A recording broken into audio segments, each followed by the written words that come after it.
네, 안녕하세요. 연합인포맥스 이마람 특파원입니다. 네, 오늘 현지 시간으로 4월 14일 금요일 거래입니다. 이번 주의 마지막 거래일인데요. 뉴욕 증시 3대 지수 모두 하락을 하면서 이번 주 거래를 마무리를 했습니다. 연준 위원들이 갑작스럽게 매파적인 발언을 쏟아냈고요.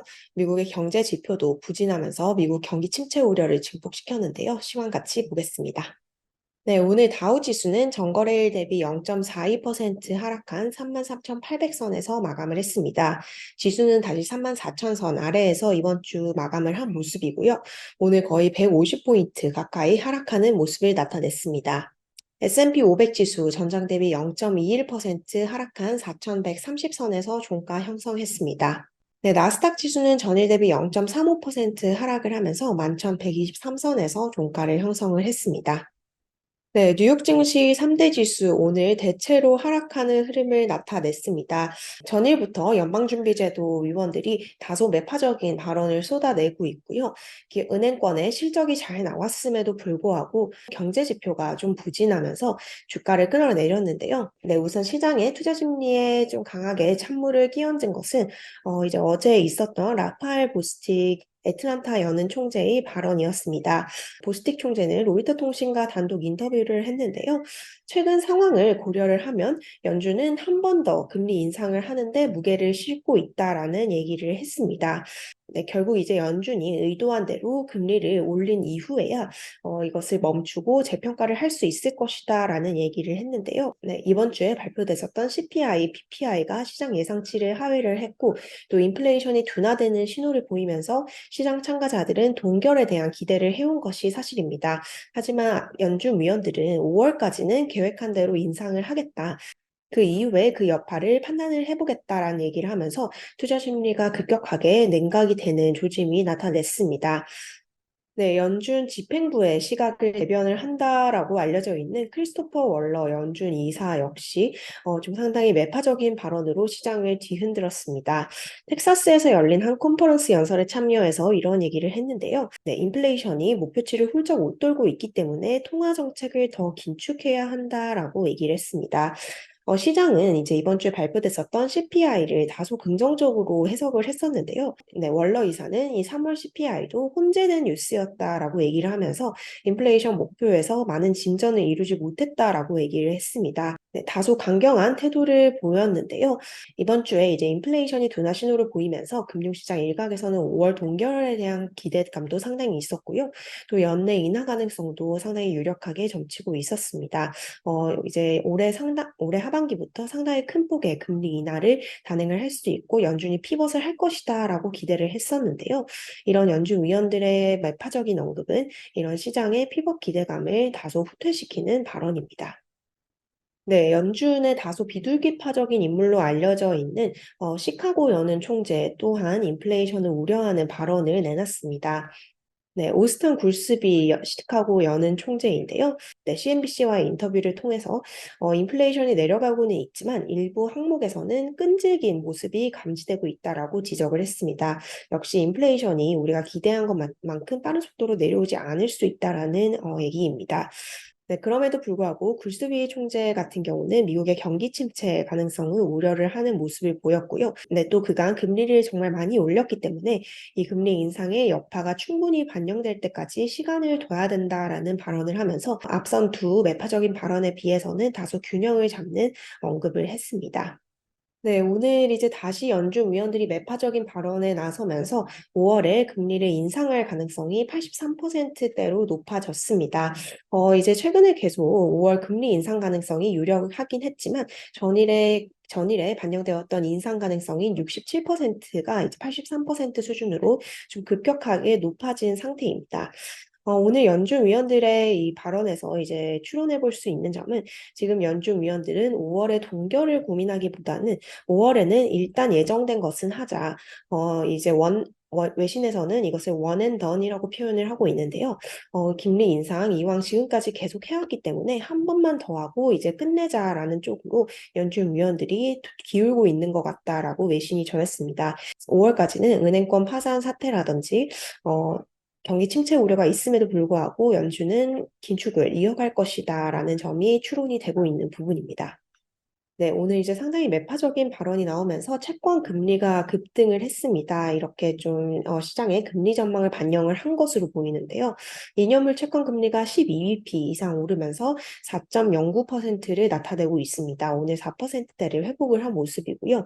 10년물 채권 금리도 오르는 모습을 나타냈습니다. 네, 매파 연준 우려에 따라 달러화도 급 강세를 나타냈는데요. 달러화 지수 101.5선을 나타냈습니다. 네, 오늘 이제 이 연준뿐만 아니라 유럽 쪽에서도 상당히 매파적인 당국자들의 발언이 나왔습니다. 네, 핀란드 중앙은행 총재 그리고 오스트리아 중앙은행 총재가 다소 매파적인 언급을 했는데요. 핀란드 중앙은행 총재 같은 경우는 ECB가 금리 인상을 지속하고 일관적으로 행동을 해야 한다라고 주장을 했습니다. 인플레이션이 여전히 너무 높으며 특히 그 기저 인플레이션, 근원 인플레이션에 대해서 우려를 하고 있다라고 핀란드 중앙은행 총재가 전했고요. 또 ECB 멤버이자 오스트리아 중앙은행 총재 역시 5월에 이 ECB가 50bp 인상을 계속 강행을 해야 할 수 있다라는 얘기를 했습니다. 어, 네, 오스트리아 중앙은행 총재 5월 그리고 그 이후까지도 상당한 속도로 금리를 인상을 해야 한다라고 얘기를 했고요. 특히 7월부터 양적 긴축을 이제 할 수 있다라는 언급을 하면서 시장을 좀 깜짝 놀라게 했습니다. 네, 반면 캐나다 쪽에서는 다소 완화적으로 볼 수 있는 발언이 나왔는데요. 캐나다 중앙은행 총재 같은 경우 이제 만약 경제가 지원이 필요하다면 QT를 예상보다 일찍 끝낼 수도 있다라고 얘기를 했습니다. 대차대조표 축소를 일시 중단할 수 있음을 시사를 했는데요. 하지만 바로 하루 전에 이 캐나다 중앙은행 총재는 인플레이션이 정상화되지 않으면 추가 인상에 준비되어 있다라는 얘기를 했습니다.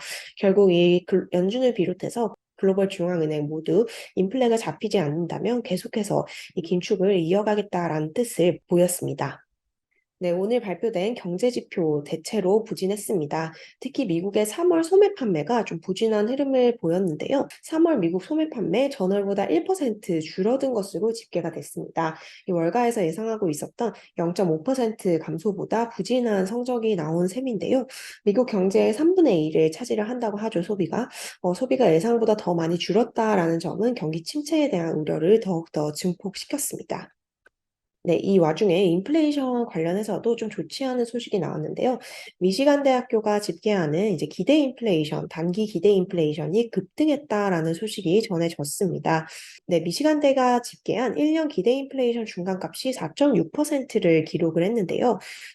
네, 전월에 기록을 했었던 3.6%에 비해서 무려 1%포인트 상승을 하는 모습을 나타냈습니다. 장기 기대 인플레이션, 5년 기대 인플레이션 같은 경우는 전월과 같은 수준을 나타냈고요. 소비자 심리 지수는 예상치를 상회하는 모습을 나타냈습니다. 네, 이외에도 많은 경제 지표 발표가 됐는데요. 우선 미국의 3월 수입 물가 예상보다 큰 폭으로 하락을 하는 흐름을 보이면서 여기서는 이제 또 인플레이션 둔화 신호가 하나 관측이 됐습니다. 하지만 좀 시장에 큰 영향을 미치지는 못한 모습이고요. 아울러서 이제 3월 산업 생산 역시 전월 대비 0.4% 늘어나면서 월가 예상치를 상회를 했습니다. 네, 지표가 좀 혼재되게 나왔습니다. 소매 판매 같은 경우는 부진하게 나왔고, 인플레이션 기대값 좀 안 좋게 나왔지만, 네, 산업 생산 같은 경우는 이제 좀 괜찮은 흐름을 보이고 있는데요. 이런 흐름 와중에도 이런 지표 발표는 이제 연준의 5월 금리 결정에는 크게 영향을 미치지 못하는 팩터 정도다라는 이제 분석이 나오고 있습니다. 옥스퍼드 이코노믹스에서 이런 분석을 했는데요. 이 3월 소매 판매 부진에도 불구하고 이것은 연준의 5월 금리 인상 결정을 뒤집기에는 이제 크지 않은 요인이다, 중요하지 않은 요인이다라는 얘기를 했고요. 또 스탠다드 차타드 같은 경우에서 전일 기준으로 이제 시장이 믿었던 모든 것이 뒤집어진 상황이다라고 얘기를 하면서 기존에 시장이 가지고 있었던 연준이 조만간 기준금리 인상을 중단할 것이다라는 전제의 트레이딩은 이제는 오류가 되어버렸다라고 지적을 했습니다. 네, 오늘 은행권의 실적도 발표가 됐습니다. JP모건을 비롯해서 시티, 그리고 웰스파고, 블랙록 등이 실적을 발표를 했는데요. JP모건, 네, 대체로 이제 시장 예상치를 웃도는 수준의 실적을 발표를 하면서 선방하는 흐름을 나타냈습니다. 특히 투자자들 같은 경우 이제 경기 침체 우려가 있기 때문에 은행들의 대손 충당금 규모 등을 주목을 하고 있었고요. 실리콘밸리뱅크 사태 이후에 이 은행권의 실적을 주목을 하고 있었는데요.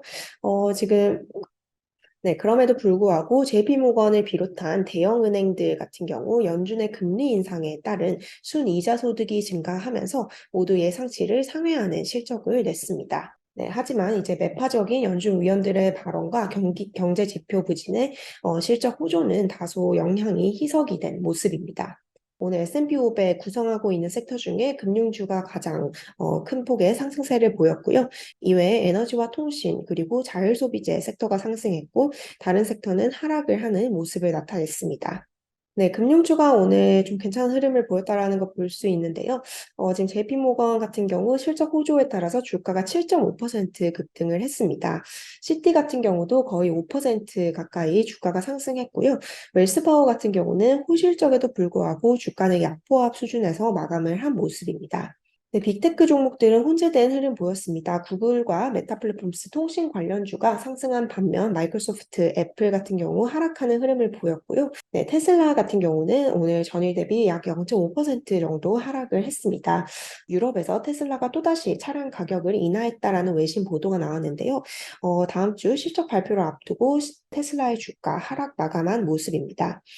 네, 오늘 또 실적을 발표한 기업입니다. 유나이티드 헬스 예상치를 웃도는 실적을 발표를 했지만 주가는 2% 이상 하락하는 흐름을 보였고요. 또 오늘 개별 이슈가 있었던 종목 중에 보잉이 있습니다. 보잉 같은 경우는 이제 협력사의 부품 공급 문제로 인해서 보잉 737 맥스 여객기 일부의 인도가 지연이 될 수 있다, 차질이 생길 수 있다라고 밝혔고요.